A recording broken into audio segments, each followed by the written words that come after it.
here is the notion of cultural orientation. It's this idea that for every culture, there's a tendency to fall somewhere on a spectrum between this side and this side, and it is related to how we see ourselves and how we communicate, and generally our perceptions of the world around us. So we're going to start with individualism and collectivism, and you can see here sort of the spectrum and where certain countries might fall on that spectrum. We in the United States are very individualistic. And these are not the only countries, of course. These are just a few that tend to be at the very, very top of that spectrum. And if you're interested in learning more, actually, the Hofstede's cultural orientations, there are websites that allow you to input countries and see where they fall on a spectrum and give you more insight into cultural orientation. So let's start by looking at the difference between these two. So individualistic culture is a culture in which, from the moment a person is born, it's encouraging that person to really be themselves and to express their uniqueness. And what this results in is children and adolescents and teenagers and adults who look at the world through a lens of their own perspective, their own individual personal sense of responsibility and independence, what they want in terms of their achievements and goals, and the choice to pursue those things. In collectivist cultures, on the other hand, there's a real emphasis on the group orientation, and whether that group is family or the workplace or even a group of friends, when you belong to that group, whatever that group might be, that's the in-group. Anybody in that group is your in-group, and anybody not in that group is the out-group. So within my family, for instance, that's the in-group, and the out-group is anybody who's not part of my family. So when we're talking about that group, the collectivist nature there would be what's in the best interest of my family. How can the decisions that I'm making best impact my family? I need to make the decisions that will be best for my family. And this is where we see in a lot of collectivist cultures things like arranged marriages, and we see people choosing to stay in a family business or to even live with their family, their extended family, because it is in the best interest of the family to take care of one another, to take care of their family business, and to make decisions like choosing a partner where it would be in the best interest of the family. Collectivist cultures tend not to see people making choices that are in their personal best interest, particularly if that would go against what's in the best interest of the group. Now, the second orientation is connected to communication. And so we have high and low context cultures. And in America, we are very low context, although not just in the United States, North America, including Canada, also very low context, Western Europe and Australia as well. So high and low context is communication and the reliance on the context itself to determine what we communicate and how we communicate that. So in a high context culture, the context, so that it's hard to understand. I realize the language is somewhat strange. A high context culture is one in which the context is so obvious, it's so well known, it's high. So we don't need to talk about it. We don't need to communicate about it really, because doing so would be obvious and even in some cases inappropriate. And so this is where high context cultures value silence far more than they value chatter and sort of mindless talking. High context cultures tend to rely more on ambiguousness, so not using facial expressions or language that are really, really clear and explicit, but sometimes less clear and a bit more vague. And the presumption is that everybody understands the context, so we don't really need to be explicit. We don't need to explain things. Low context cultures, on the other hand, value really clear language and nonverbal communication. And so the assumption in a low context culture is that even if the context is known, we still really wouldn't, we still must talk about it. We must explain it and clarify, even if people do understand. So I'll give you a quick example of this. In an American funeral, we are very low context. So at this funeral, it is very likely that we will talk about the funeral as it's taking place. We will talk about how well the funeral home did preparing the deceased. We'll talk about how lovely the flowers are. We'll talk about how well done the eulogy was, what a good person they were, et cetera, et cetera. And that's a low context thing to do. We are here. Of course, the flowers are beautiful, and of course, they were a good person, and all of the things that we would say at a funeral. We do this because we're uncomfortable and because we want to fill in the silence. In a high context culture, to do that would actually be considered inappropriate. And I've actually seen this firsthand.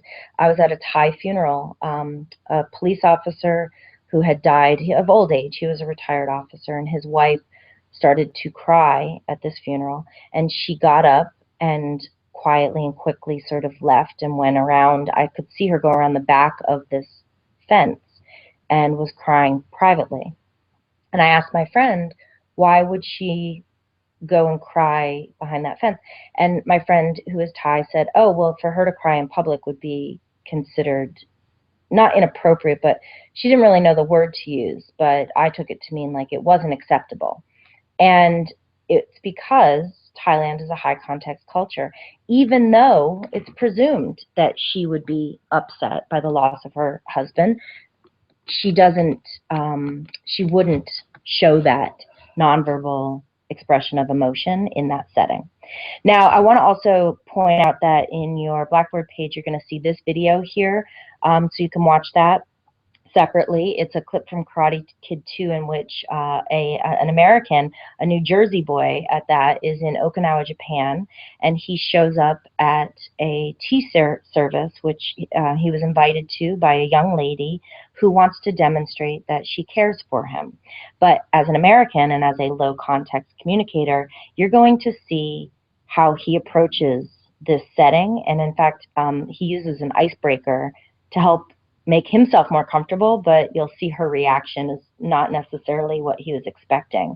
And then it goes on to show this really beautiful and intricate tea service as a way to show that in a high context culture, the tiniest little things, all these little movements, all these little ritualistic components, all have meaning. And that is a very high context thing to do. All right, the next is uncertainty avoiding and uncertainty accepting.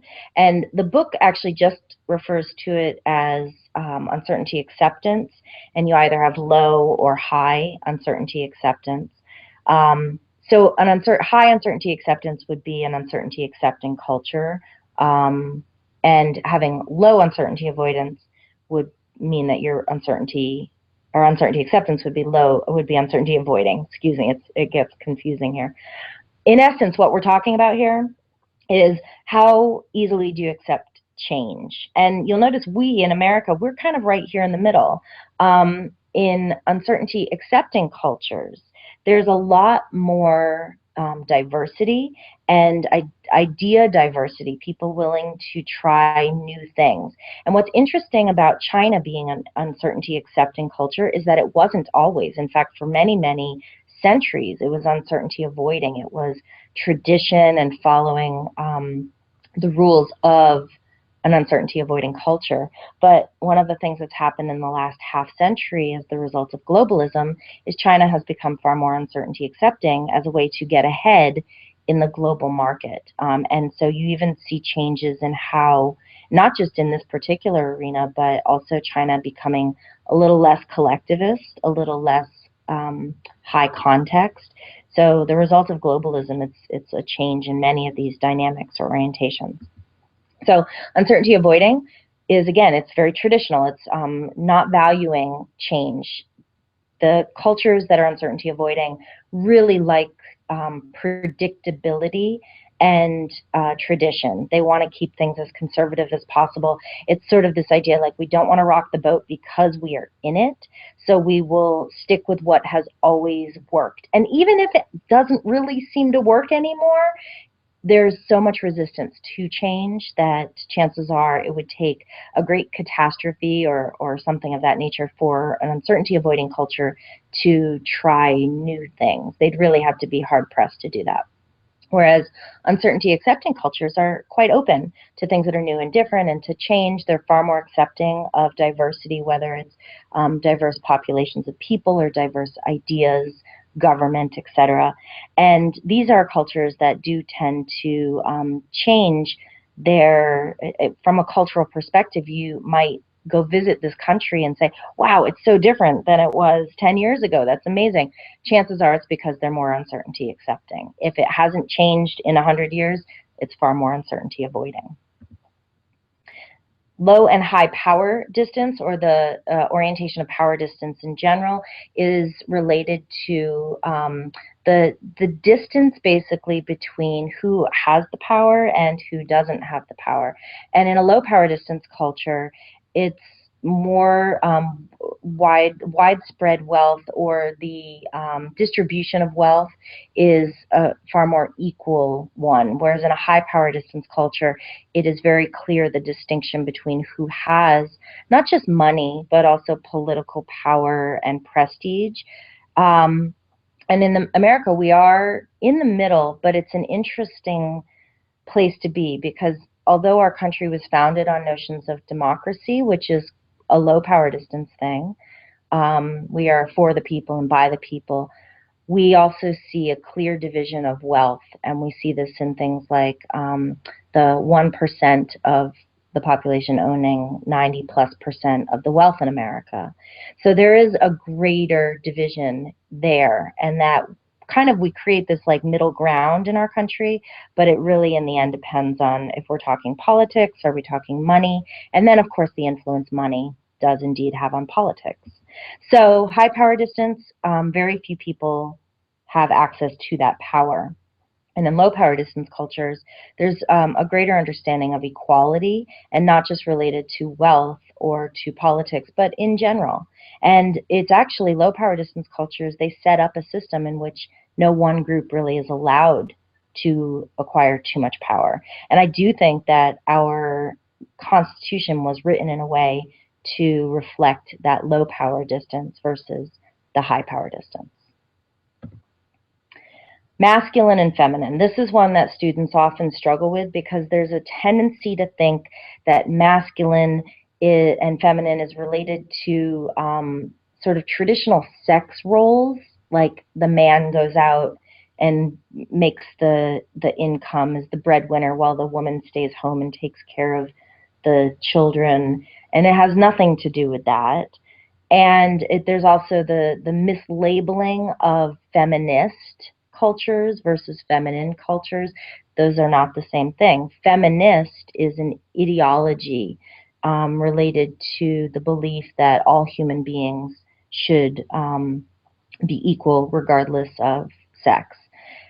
Feminine versus masculine is related to, certainly there are some gendered stereotypes involved, but it's mostly about what those countries value overall.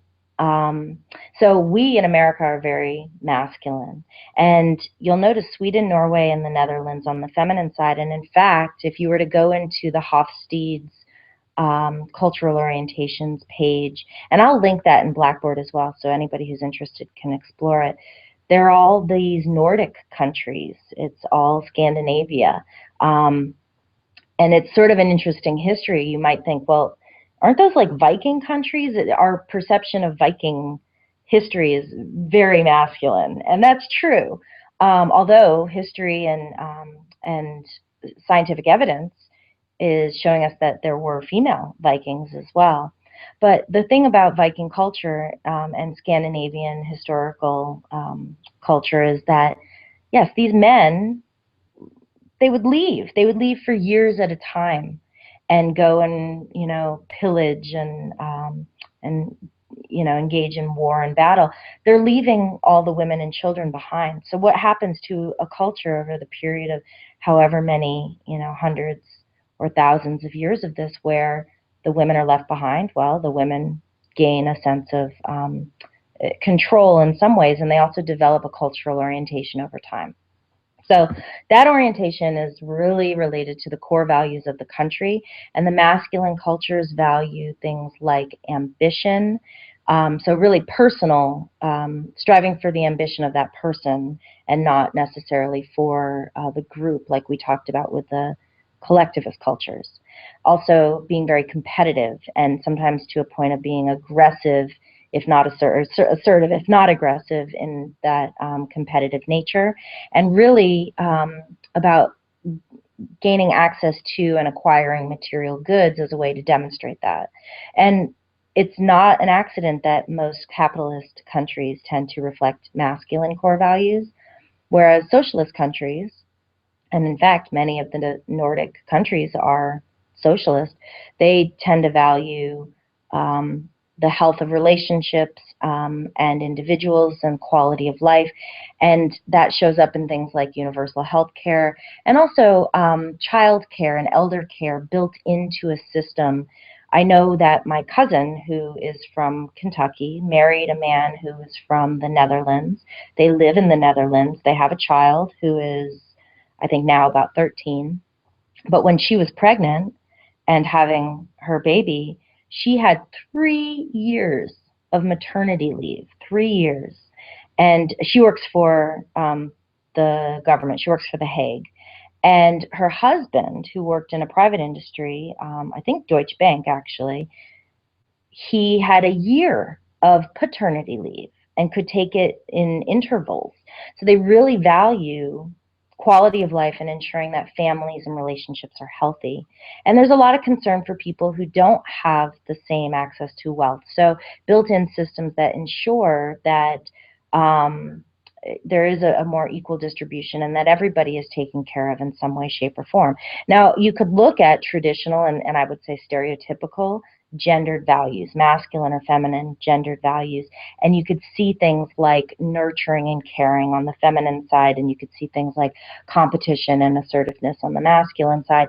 I'm convinced that those traditional stereotypical descriptors are very much connected to why we would label the core values of a country masculine versus feminine. However, you may be a man and value the same things that a feminine culture would value. You may be a woman and value the same things that a masculine culture would value. It's not about an individual perspective. And if it were up to me, I would change this labeling altogether because I don't necessarily think it's indicative of inherently feminine or masculine values.